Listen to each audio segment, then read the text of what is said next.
In this video, I want to show you a new feature in Excel that's called drop lines and high-low lines.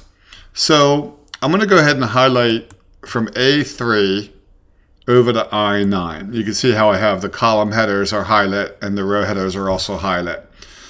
So we're going to make a line chart. So I'll pick on the Insert menu and pick on the line category and then pick on the first one here. And we have a nice line chart. So I'm going to click on the yellow bar. And the yellow bar is now selected. So let's try a drop line. I'll pick on the chart design menu and I'll pick on add chart element and we pick on the word lines and then I'll say a drop line.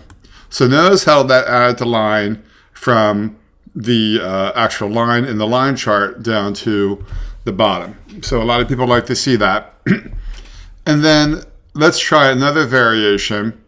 I'm going to pick on add chart element and I'll pick in the word lines and then I'll say high-low lines. Then this connects the highest bar to the lowest bar that's in the chart. And a lot of people like to see that as well.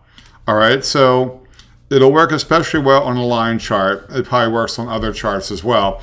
But in this case, I picked on add chart element and I picked on lines. First we did the drop line. You can see how it goes all the way to the bottom. Or when I pick an add chart element and pick on lines, then I could do high-low lines. And you can see that goes further as well. It goes down to the bottom line chart. So now if I double click on one of those, then you'll get the extra window over here on the right-hand side from which you can do further formatting.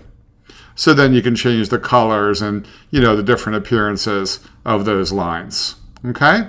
So that's how you can do the high-low lines and also the drop lines in Microsoft Excel.